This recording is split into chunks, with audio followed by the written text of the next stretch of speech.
नमस्कार, बहुत स्वागत है आप सभी का। मैं हूं आपके साथ कमरुद्दीन खान। इस वक्त की सबसे बड़ी खबर, पंजाब में ब्लैक आउट का खतरा मंडरा रहा है। जी हां, रेल रोको आंदोलन से, किसानों के रेल रोको आंदोलन से बिजली संकट है। थर्मल प्लांट के पास कोयला नहीं बचा है। बरनाला में इस वक्त 30 किसान संगठनों की बैठक है। रेल रोको आंदोलन को लेकर बड़ा फैसला संभव है। तो बड़ी खबर, रेल रोको आंदोलन को लेकर बड़ा फैसला संभव है। 30 किसान संगठनों की बैठक है और पंजाब अब अंधेरे में डूबेगा, ऐसी आशंका जताई जा रही है। पिछले 17 दिनों से राज्य में रेल ट्रैक पर डेरा जमाए बैठे किसानों के आंदोलन का असर अब थर्मल पावर प्लांटों पर पड़ रहा है और उसमें बिजली उत्पादन बुरी तरह से प्रभावित हुआ है। मालगाड़ियां नहीं चलने से सरकारी और प्राइवेट थर्मल प्लांट में कोयले की भारी कमी के चलते कई यूनियंस बंद कर दी गई हैं। ऐसे में राज्य में, पंजाब में बिजली की मांग को पूरा करने के लिए प्रदेश सरकार ने खेती क्षेत्र में इन दिनों दी जा रही 5 घंटे की बिजली में कटौती कर दी है। अब किसानों को 2 घंटे की बिजली मिल रही है। सोचिए, पंजाब में ब्लैक आउट का खतरा है, लेकिन इस बीच बड़ी खबर, बरनाला में 30 किसान संगठनों की बैठक है और ऐसा माना जा रहा है कि रेल रोको आंदोलन को लेकर बड़ा फैसला आज आ सकता है। देखो, साड़ी कोशिश इस गल दी है कि किसानां दे नाल खड़े होना साड़ा सीधा जिहा मकसद है और वो चाहे supreme court they which case पाना है, ਉਹਦੇ ਪ੍ਰਤੀ ਰਾਏ ਕਰਨੀ ਹੈ, ਵਿਧਾਨ ਸਭਾ ਦਾ ਸੈਸ਼ਨ ਬੁਲਾਣਾ ਹੈ, ਉਹਦੇ ਪ੍ਰਤੀ ਰਾਏ ਕਰਨੀ ਹੈ, ਹੋਰ ਜਿੰਨੇ ਵੀ ਉਹਨਾਂ ਦੇ ਨਾਲ ਮੁੱਦੇ ਹੈ ਜਾਂ ਉਹਨਾਂ ਦੀ ਕਿਸੇ ਵੀ ਤਰ੍ਹਾਂ ਦੀ ਕੋਈ ਕਲੈਰੀਫਿਕੇਸ਼ਨ ਹੈ ਸਰਕਾਰ ਦੇ ਪ੍ਰਤੀ, ਉਹ ਸਾਰੀ ਗੱਲ ਤੈਅ ਕਰਨਗੇ ਔਰ ਇਹ ਸਾਰੀਆਂ ਮੀਟਿੰਗ 1-2 ਦਿਨ 'ਚ ਮੀਟਿੰਗ ਕਰਕੇ ਕੰਪਲੀਟ ਉਹ ਸਰਕਾਰ ਆਪਣਾ ਲਾਈਨ ਆਫ ਐਕਸ਼ਨ ਉਹ ਕਿਸਾਨਾਂ ਦੇ ਮੁਤਾਬਕ ਜੋ ਕਿਸਾਨ ਕਹਿਣਗੇ ਉਹਦੇ ਮੁਤਾਬਕ ਸਰਕਾਰ ਆਪਣਾ ਲਾਈਨ ਆਫ ਐਕਸ਼ਨ ਤਿਆਰ ਕਰੇਗੀ ਔਰ ਅਸੀਂ ਸੁਪਰੀਮ ਕੋਰਟ ਦੇ ਵਿੱਚ ਜਾਣ ਲੱਗਿਆਂ ਅਸੀਂ ਕਿਸਾਨਾਂ ਦੇ ਵਿਸ਼ਵਾਸ ਲੈਣਾ ਚਾਹੁੰਦੇ ਹਾਂ, ਉਹਨਾਂ ਨੂੰ ਵਿਸ਼ਵਾਸ 'ਚ ਲੈ ਕੇ ਚੱਲਣਾ ਚਾਹੁੰਦੇ ਹਾਂ। ਵਿਧਾਨ ਸਭਾ ਦਾ ਸੈਸ਼ਨ ਦੇ ਵਿੱਚ ਅਸੀਂ ਉਹਨਾਂ ਦੀ ਰਾਏ ਦੇ ਨਾਲ ਇਹ ਕਰਨਾ ਚਾਹੁੰਦੇ ਹਾਂ। ਇਹ ਬੇਸਿਕ 2 ਮੁੱਦੇ ਹੈਗੇ ਆ, ਉਹਨਾਂ ਦੇ ਨਾਲ ਜ਼ਿਕਰ ਕਰਕੇ ਜਲਦੀ ਹੀ ਇਹ ਦੋਨਾਂ ਮੁੱਦਿਆਂ ਦੇ ਉੱਪਰ ਇਹ ਕੰਮ ਨੂੰ ਅੰਜਾਮ ਦੇਵਾਂਗੇ। तो इस वक्त की सबसे बड़ी खबर, बरनाला में 30 किसान संगठनों की बैठक है। रेल रोको आंदोलन को लेकर बड़ा फैसला संभव है। तो पंजाब में इस वक्त ब्लैक आउट का खतरा मंडराने लगा है। अंधेरे में डूब सकता है पंजाब अगर रेल रोको आंदोलन खत्म नहीं हुआ तो आने वाले दिनों में स्थिति भयावह हो सकती है। आप इस बात से अंदाजा लगाइए कि बिजली की मांग को पूरा करने के लिए प्रदेश सरकार ने किसानों के हक की बिजली काटनी शुरू कर दी है। एक और बड़ी खबर आपको बताएंगे, विधानसभा सत्र बुलाने को लेकर भी अब राय ली जाएगी। इस वक्त की सबसे बड़ी खबर आ रही है, किसानों से बातचीत के लिए 3 सदस्यीय कमेटी गठित कर दी गई है। कैप्टन सरकार ने बातचीत के लिए कमेटी बना दी है। इस वक्त की सबसे बड़ी खबर, कमेटी किसानों के साथ हर मुद्दे पर चर्चा करेगी। कमेटी की राय पर पंजाब सरकार आगे फैसला लेगी। विधानसभा सत्र बुलाने को लेकर भी राय ली जाएगी। तो कैप्टन सरकार ने इस वक्त एक कमेटी बना दी है जो किसानों से बातचीत करेगी। इस कमेटी में 3 लोग शामिल किए गए हैं किसानों से बातचीत के लिए। ये कमेटी कैप्टन सरकार ने बनाई है।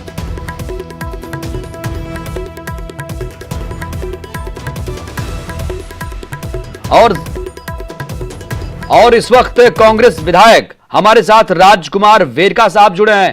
वेरका साहब, हम देख पा रहे हैं कि पंजाब में ब्लैक आउट का खतरा मंडरा रहा है, सरकार क्या कर रही है?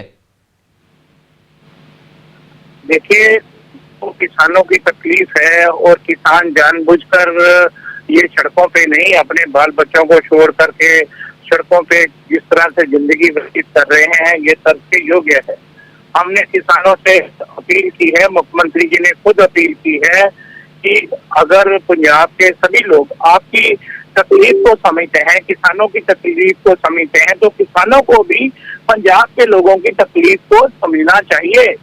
और दूसरी बात मैं कहूं कि ये सभी मुद्दों पे बात करने के लिए मुख्यमंत्री जी ने 3 मेंबरी कमेटी बना दी है, जिसमें सुखजिंदर सिंह रंधावा है, सुख सरकारिया है जी। और तृप्त राजेंद्र बाजवा है।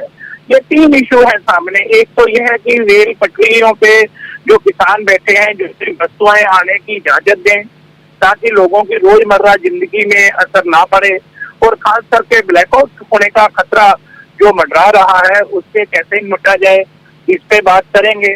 दूसरा, विधानसभा का सेशन बुलाना है, उसके लिए और सुप्रीम कोर्ट में जो केस डाला जाएगा उसके लिए किसानों की राय ली जाएगी। ये सब मुद्दों पे सरकार गंभीरता से विचार कर रही है। इस वक्त जो हमारे सामने सबसे बड़ा मुद्दा है, पंजाब के सामने सबसे बड़ा चिंता का विषय है, वो ये है कि किसी भी तरह से ये रेल पटरियों पे किसान जो है वो जरूरी वस्तुओं की चीजों को आने दें, और मालगाड़ी जो है उनको मत रोके, उनको आने की आदत नहीं चाहिए। वेरका साहब, अभी बरनाला में 30 किसान संगठनों की बैठक चल रही है और माना जा रहा है कि आज बड़ा फैसला हो सकता है। आप बता रहे हैं कि सरकार तो अपने स्तर पर कोशिश कर रही है, और बरनाला साहब, और अगर रेल रोको आंदोलन आगे खत्म नहीं हुआ, आज या कल में खत्म नहीं हुआ, तो ये बताइए सरकार के पास, प्रदेश के पास अभी कितना कोयला बचा है जिससे बिजली आपूर्ति होती रहे?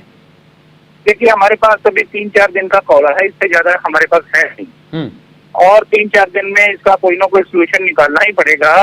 और आज किसान संगठन भी इकट्ठे हो रहे हैं, उन्होंने भी मुख्यमंत्री की अपील को बड़ा गंभीरता से लिया है, और 3 मेंबरी कमेटी मिनिस्टर की जो हमने बनाई है, 3 मिनिस्टर भी उनके साथ बैठ करके बात करेंगे, और मुझे पूरी आशा है आज शाम तक कोई ना कोई। लेकिन बरनाला साहब, आपने देर तो नहीं कर दी वेरका साहब माफी चाहूंगा, वेरका साहब, आपने कमेटी बनाने में देर तो नहीं कर दी सर, क्योंकि आप बता रहे हैं सिर्फ 4 दिन का कोयला बचा है। नहीं, हम डेली बात कर रहे हैं। मुख्यमंत्री जी खुद किसानों के संपर्क में हैं, उनसे बात की जा रही है, उनको बताया जा रहा है हालात क्या है, और एक एडवाइजर को भेजा था उनसे बात करने के लिए। किसानों ने कहा था या मुख्यमंत्री जी खुद बात करें या मंत्री बात करें, तो हमने 3 मेंबरी कमेटी मंत्रियों की बना दी है, वो आज इनसे बात करके मैंने आपको कहा। चलिए, तो बरनाला साहब, वेरका साहब, आपने बहुत बड़ी खबर दे दी है न्यूज़ 18 पंजाब हरियाणा हिमाचल पर। वेरका साहब ने एक बड़ी खबर दे दी है कि राज्य के पास, पंजाब के पास सिर्फ और 3 या 4 दिन का कोयला बचा हुआ है। सोचिए, अगर ये आंदोलन ऐसे ही चलता रहा तो पंजाब धीरे धीरे ब्लैक आउट की तरफ बढ़ रहा है धीरे धीरे। और इस वक्त वरिष्ठ अकाली दल नेता हमारे साथ दलजीत चीमा साहब जुड़े हैं। दलजीत साहब, इस वक्त ब्लैक आउट का खतरा प्रदेश पर मंडरा रहा है। बताया जा रहा है सिर्फ 3 या 4 दिन का कोयला बचा हुआ है पंजाब के पास। हालांकि बरनाला में 30 किसान संगठनों की बैठक चल रही है, रेल रोको आंदोलन को लेकर फैसला आ सकता है। आप कहां खड़े हैं इस वक्त? देखिए, बात यह है कि गवर्नमेंट ऑफ इंडिया को भी चाहिए और स्टेट गवर्नमेंट को भी चाहिए कि किसानों के साथ जो भी बात है डायरेक्ट बैठ के ऑर्गेनाइजेशन के साथ बात करें। इसीलिए तो हम चाहते थे कि ये एजुटेशन ना चले, और इतना हमने कन्विंस किया था गवर्नमेंट ऑफ इंडिया को कि किसानों में रोष है, तो ये बिल पार्लियामेंट में पास ना किए जाए। अब ये गवर्नमेंट्स की दोनों की ड्यूटी बनती है कि उनके साथ बैठ के कैसे भी बात को खत्म करना है, उनसे डायरेक्ट बातचीत करके काम करें। लेकिन ना गवर्नमेंट ऑफ इंडिया अच्छी तरह बात कर रही है, ना स्टेट गवर्नमेंट बात कर रही है। तो क्या इसमें आप राज्य सरकार जो स्टेट गवर्नमेंट है उसको भी दोषी मानते हैं? कहीं ना कहीं उसकी भी एक लापरवाही है, किसानों को समझा नहीं पाई? नहीं, बिल्कुल दोनों सरकारों की लापरवाही है। ये दोनों को बैठना चाहिए, पूरा टाइम डिवोट करना चाहिए। उनकी जो भी गवर्नमेंट ऑफ इंडिया से बैठ के उनकी मांग है वो पूरी करवानी चाहिए, ताकि हालात जो है और खराब ना हो। लेकिन चीमा साहब, एक बड़ा अपडेट ये भी है कि राज्य सरकार ने अभी 3 सदस्यीय कमेटी गठित कर दी है, जिसमें 3 लोगों को शामिल किया गया है। किसानों से बातचीत के लिए कमेटी गठित कर दी गई है। देखिए, ये कमेटियां बनाना तो जो है वो तो बात को टालने वाली बात होती है। चीफ मिनिस्टर खुद क्यों नहीं डायरेक्ट उनको बुला के बात कर देते? कमेटियां तो ताम बने ना, कोई बात समझ ना आ रही हो। तो इतने दिन से एजुटेशन चल रहा है, तो सीएम साहब कहाँ है? सीएम साहब आगे हैं, उनकी केंद्र सरकार के साथ जो है गवर्नमेंट ऑफ इंडिया को भी डायरेक्ट बात करनी चाहिए। चीमा साहब, आखिर किसानों को इतनी नाराजगी क्यों है? क्योंकि 17 दिन से ये रेल की पटरियों पर बैठे हुए हैं और जो आंदोलन है वो लगातार चल रहा है, सारी चीजें प्रभावित हो रही हैं। देखिए, जब अनडेमोक्रेटिक तरीके से सरकारें चलेंगी तो फिर ऐसे एजिटेशन होते हैं। जब गवर्नमेंट जो है लोगों की भावना को नहीं समझ पाती, लोगों की मुश्किलों को नहीं समझ पाती, लोगों की बात सुनना नहीं चाहती, तो तब फिर लोगों को आके एजिटेशन करना पड़ता है। बिल्कुल, बहुत बहुत शुक्रिया दलजीत चीमा साहब, जो सीनियर अकाली दल नेता थे। उन्होंने एक बड़ी बात कही। उन्होंने कहा कि सरकार ने जो बातचीत के लिए कमेटी गठित की है, जरूरत यह थी कि खुद मुख्यमंत्री, जो कैप्टन सरकार है, वो खुद आकर कम से कम बातचीत करती, तो ये जो आंदोलन है खत्म हो सकता था। और चंडीगढ़ में इस वक्त आपको बता दें, किसानों को लेकर संघर्ष करने की बात की जा रही है अकाली दल की तरफ से। इस वक्त की सबसे बड़ी खबर आप तक पहुंचा रहे हैं, जहां पर किसान संगठनों को साथ लाने की कोशिश में अकाली दल जुटा हुआ है। अकाली दल की तालमेल कमेटी ने रणनीति बनाई है। चंडीगढ़ में 3 सदस्यीय कमेटी की बैठक हुई। किसानों को साथ लेकर संघर्ष करने की बात भी सामने आ रही है। क्षेत्रीय दलों को भी एक मंच पर लाने की कोशिश की जा रही है। कैप्टन सरकार पूरे पंजाब को मंडी घोषित करे, अकाली दल ने यह मांग की है। विधानसभा सत्र बुलाकर केंद्रीय कानून रद्द किया जाए, यह भी मांग की जा रही है। सीएम ना जाने किस दबाव में सेशन बुलाने से बच रहे हैं, यह भी एक गंभीर आरोप अकाली दल की तरफ से लगाया जा रहा है। ਹਮਦਰਦ ਜੋ ਕਿਸਾਨ ਪਾਰਟੀਆਂ ਨਾਲ ਉਹਨਾਂ ਮਿਲ ਕੇ ਤਾਲਮੇਲ ਕਰਕੇ ਇਸ ਸੰਘਰਸ਼ ਨੂੰ ਕਿਵੇਂ ਅੱਗੇ ਵਧਾਇਆ ਜਾਵੇ ਤਾਂ ਕਿ ਇਸ ਮਸਲੇ ਦਾ ਕੋਈ ਹੱਲ ਨਿਕਲ ਸਕੇ। ਉਹਦੇ ਸੰਬੰਧ 'ਚ ਸਾਡੀ ਮੀਟਿੰਗ ਸੀ। ਅਸੀਂ 3-4 ਦਿਨ ਹੋ ਗਏ ਹਰਿਆਣੇ 'ਚ ਵੀ ਗਏ ਸੀ, ਉੱਥੇ ਵੀ ਤਾਲਮੇਲ ਕੀਤਾ, ਕੋਈ ਪ੍ਰੋਗਰਾਮਾਂ 'ਚ ਵੀ ਗਏ। ਇੱਥੇ ਵੀ ਸਾਡਾ ਯਤਨ ਹੈ ਕਿ ਜਥੇਬੰਦੀਆਂ ਨਾਲ ਤਾਲਮੇਲ ਕਰਕੇ ਪੁੱਛੀਏ ਕਿ ਦੱਸੋ ਕਿਵੇਂ ਸਹਿਯੋਗ ਦਈਏ ਤਾਂ ਕਿ ਇਹ ਨਾ ਲੱਗੇ ਕਿ ਆਪਾਂ ਅੱਡ-ਅੱਡ ਲੜ ਰਹੇ ਹਾਂ, ਸਾਰੇ ਆਪਾਂ ਇੱਕ ਲਾਈਨ 'ਚ ਹੋ ਕੇ ਲੜੀਏ। ਹੁਣ ਜਿਵੇਂ ਕੈਪਟਨ ਅਮਰਿੰਦਰ ਸਿੰਘ ਹੋਣੀ ਆ ਦੋਗਲੀ ਨੀਤੀ ਖੇਡੀ ਜਾ ਰਹੇ ਆ। ਦੇਖੋ, ਬਲਕਿ ਆਪ ਮੰਨ ਕੇ ਵੀ ਵਿਧਾਨ ਸਭਾ ਦਾ ਸੈਸ਼ਨ ਬੁਲਾਉਣਾ, ਉਹ ਸੈਸ਼ਨ ਬੁਲਾਉਣ ਤੇ ਭੱਜੀ ਜਾ ਰਹੇ, ਹੁਣ ਪਿੱਛੇ ਹਟੀ ਜਾ ਰਹੇ ਨੇ। ਮਤਲਬ ਇੱਕ ਹੈਰਾਨੀ ਵਾਲੀ ਗੱਲ ਆ ਵੀ ਉਹ ਪਿੱਛੇ ਨੂੰ ਵੀ ਦੇਖੀ ਜਾਂਦੇ ਆ, ਅੱਗੇ ਨੂੰ ਵੀ ਕਹੀ ਜਾਂਦੇ ਆ, ਕਿਸਾਨਾਂ ਨੂੰ ਵੀ ਕਹੀ ਜਾਂਦੇ ਅਸੀਂ ਤੁਹਾਡੇ ਨਾਲ ਆ, ਤੇ ਦਿੱਲੀ ਵਾਲਿਆਂ ਨੂੰ ਵੀ ਕਹੀ ਜਾਂਦੇ ਅਸੀਂ ਤੁਹਾਡੇ ਨਾਲ ਆ। ਸੋ ਐਸੀ ਸਥਿਤੀ ਦੇ ਵਿੱਚ ਸ਼੍ਰੋਮਣੀ ਅਕਾਲੀ ਦਲ ਮਹਿਸੂਸ ਕਰਦਾ ਕਿ ਇੱਕ ਮੰਚ ਤੇ ਇੱਕ ਆਵਾਜ਼, ਇੱਕ ਮੰਚ ਤੇ ਇੱਕ ਵਿਚਾਰ, ਇਹ ਮਾਹੌਲ ਪੰਜਾਬ 'ਚ ਸਿਰਜਿਆ ਜਾਵੇ, ਦੇਸ਼ 'ਚ ਸਿਰਜਿਆ ਜਾਵੇ। बल्कि और फाजिल्का में इस वक्त सुखबीर सिंह बादल ने कृषि कानूनों को लेकर किसानों से मुलाकात की। कृषि कानूनों को लेकर केंद्र सरकार पर हमला बोला।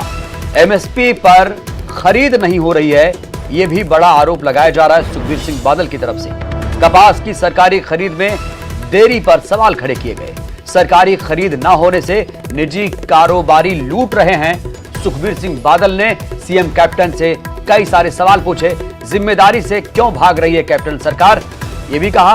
मंडियों में व्यवस्था को दुरुस्त किया जाए और सरकार इसको दुरुस्त करे, सुखबीर सिंह बादल कह रहे हैं। ਜਿਹੜਾ ਕਿਹਾ ਜਾਂਦਾ ਹੈ ਕਿ ਸੈਂਟਰ ਸਰਕਾਰ ਐਮਐਸਪੀ ਤੇ ਸਾਰੀ ਚੀਜ਼ਾਂ ਚੱਕ ਰਹੀ ਹੈ। ਆ ਨਰਮਾ, ਮੈਂ ਜਿਹੜੀ ਇੱਥੇ ਗੱਲ ਦੇਖੀ ਹੈ ਕਿ ਆ ਜਿਹੜਾ ਤੁਹਾਡਾ ਨਰਮਾ ਹੈ ਐਮਐਸਪੀ ਤੋਂ ਥੱਲੇ ਵਿਕ ਰਿਹਾ, 800 ਰੁਪਏ ਕੁਇੰਟਲ ਵਿਕ ਰਿਹਾ। ਝੋਨਾ ਵੀ ਵਿਕ ਰਿਹਾ, ਘੱਟ ਵਿਕ ਰਿਹਾ। ਜਾਣ ਕੇ ਪ੍ਰਾਈਵੇਟ ਬੰਦਿਆਂ ਨੂੰ ਖੁੱਲਾ ਕਰ ਰਿਹਾ ਕਿ ਆ ਕੇ ਲੈਣ। ਆਈ ਜਿਹੜੀ ਗੱਲ, ਜਿਹੜੇ 3 ਆਰਡੀਨੈਂਸ ਦੀ ਜਿਹੜੀ ਚੱਕਰ ਚੱਲ ਰਿਹਾ ਹੈ, ਗੱਲ ਪ੍ਰੈਕਟੀਕਲੀ ਆ ਹੈ ਕਿ ਐਮਐਸਪੀ ਭਾਵੇਂ ਡਿਕਲੇਅਰ ਕਰ ਦਿਓ, ਪਰ ਜੇ ਖਰੀਦੀ ਨਹੀਂ ਜਾਊਗੀ ਐਮਐਸਪੀ ਤੇ ਉਹ ਵੱਡਾ ਨੁਕਸਾਨ ਹੋਇਆ। ਕੈਪਟਨ ਸਾਹਿਬ, ਆ ਪੰਜਾਬ ਦੀ ਸਰਕਾਰ ਦੀ ਜ਼ਿੰਮੇਵਾਰੀ ਹੈ। ਤੁਸੀਂ ਕਿਉਂ ਆਪਣੇ ਮਹਿਲਾਂ 'ਚ ਨਿਕਲੋ, ਸੀਸੀਆ ਨਾਲ ਗੱਲ ਕਰੋ ਤੇ ਪਹਿਲੇ ਆਓ। ਗੱਲਾਂ ਕਰਨੀਆਂ, ਬਹਿ ਕੇ ਡਰਾਮੇ ਕਰਨੇ ਨਹੀਂ ਚਾਹੀਦੇ। प्रैक्टिकली देखो जो किसानों ना हो रहा है। और दादरी अनाज मंडी में दिन दहाड़े फायरिंग की वारदात से हड़कंप मच गया। फायरिंग की लाइव तस्वीरें भी सामने आई। क्रैशर यूनियन के प्रधान की दुकान पर हमला किया गया। 2 दिन पहले 10 करोड़ की फिरौती मांगी गई थी। दादरी के एसपी ने अनाज मंडी का दौरा किया। मंडी में तैनात 8 पुलिसकर्मी सस्पेंड कर दिए गए हैं। तो एसपी ने बड़ी कार्रवाई करते हुए मंडी में तैनात 8 पुलिसकर्मी को सस्पेंड कर दिया है। 2 दिन पहले 10 करोड़ की फिरौती मांगी गई थी।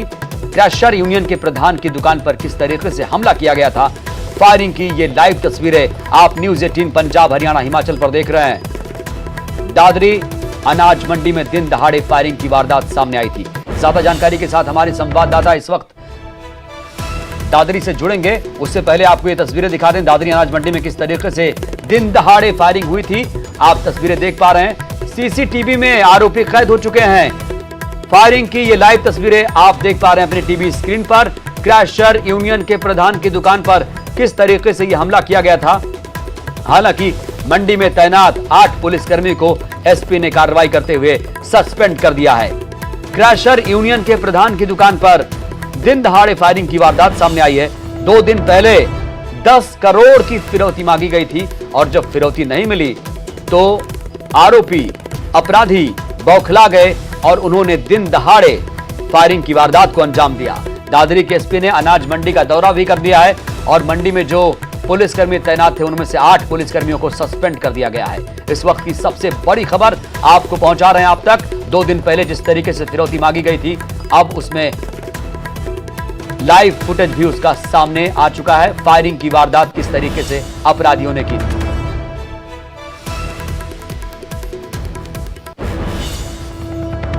और गोहाना उपचुनाव को लेकर इस वक्त की बड़ी खबर आ रही है। बीजेपी और जेजेपी मिलकर चुनाव लड़ेंगे।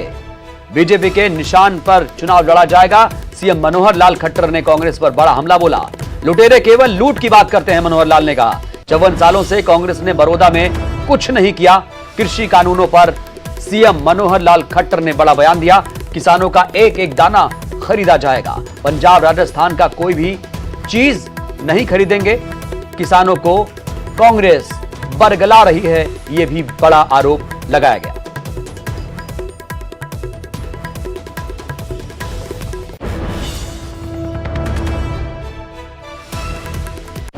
कि ये बड़ौदा का चुनाव हमारी जो गठबंधन की सरकार है उसी प्रकार से ये चुनाव भी भारतीय जनता पार्टी और जननायक जनता पार्टी दोनों के गठबंधन की ओर से चुनाव लड़ा जाएगा।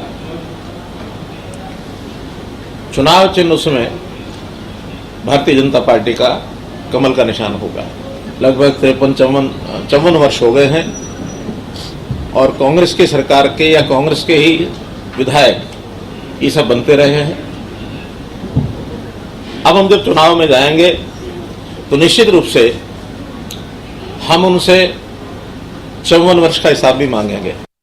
कांग्रेस हमेशा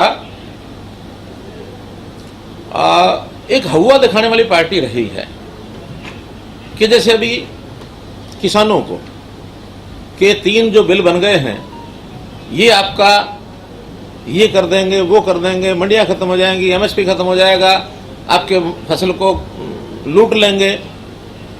ये लुटियन में रहने वाले लूट के अलावा बात ही नहीं करते। इनको जमीनी हकीकत पता नहीं है। जिस एमएसपी के हटाने की उन्होंने बात की, अभी लेटेस्ट प्रोक्योरमेंट ये सब उसी एमएसपी पर हो रही है और इनकी सरकारों से अच्छी हो रही है। एक तरफ जहां कृषि कानूनों के खिलाफ कांग्रेस का विरोध जारी है, तो वहीं किसानों को जागरूक करने के लिए उसके मकसद से बीजेपी की ट्रैक्टर रैली दूसरे दिन भी जारी रही।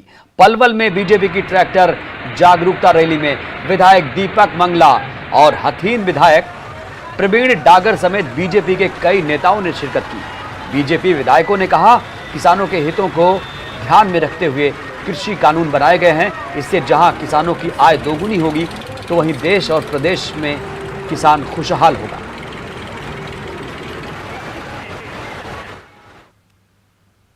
एक आज ये हम एक ट्रैक्टर रैली, इसको सारे किसान आए हैं। मुझे लगता नहीं पलवल जिले का कोई भी ऐसा गांव रहा हो जहां से ट्रैक्टर नहीं आया। और आप देख रहे हैं, हम इस ट्रैक्टर रैली के माध्यम से देश के प्रधानमंत्री आदरणीय नरेंद्र भाई मोदी जी का, प्रदेश के मुख्यमंत्री माननीय मनोहर लाल खट्टर जी का धन्यवाद कर रहे हैं हमारे सारे किसान भाई कि जो 3 अध्यादेश आए हैं जो किसानों के हित की बात जो कांग्रेस 70 साल से नहीं कर पाई, भारतीय जनता पार्टी के प्रधानमंत्री नरेंद्र भाई मोदी जी ने किसानों की आय बढ़ाने के लिए, किसानों के हितों के लिए, तो इन कानूनों से इतना फायदा होगा, किसानों की आमदनी बढ़ेगी, किसान खुशहाल होगा।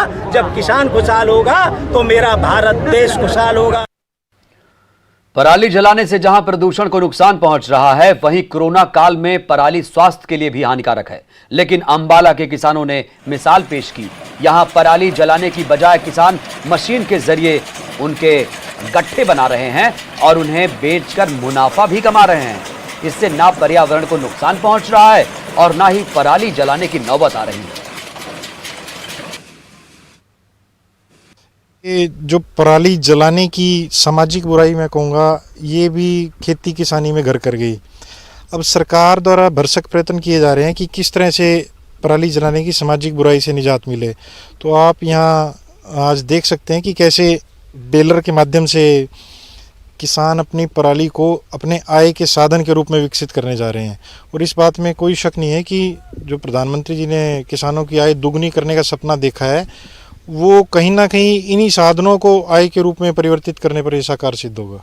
इस मशीनरी से जी बहुत फ़ायदा है। इससे एक तो प्रदूषण की भी समस्या हल होगी जी, प्रदूषण नहीं फैलने का। और इससे जिम्मेदार को भी फायदा है जी।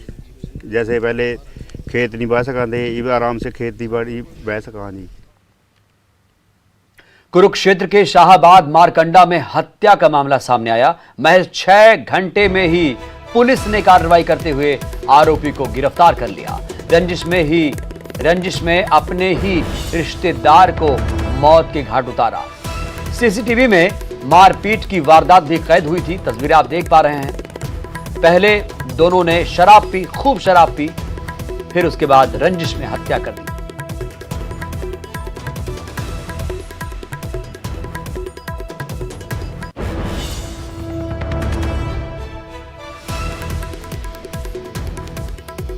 हालांकि आरोपी जो है वो गिरफ्तार हो चुका है।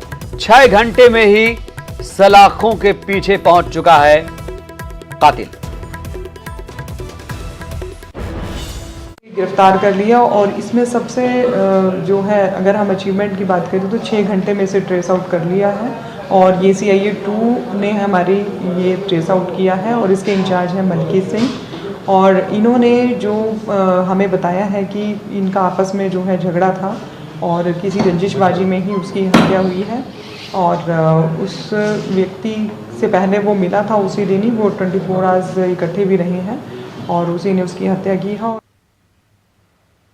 इस बुलेटिन में इतना ही। ताज़ा तरीन खबरों के लिए आप देखते रहिए News 18 पंजाब, हरियाणा, हिमाचल। नमस्कार।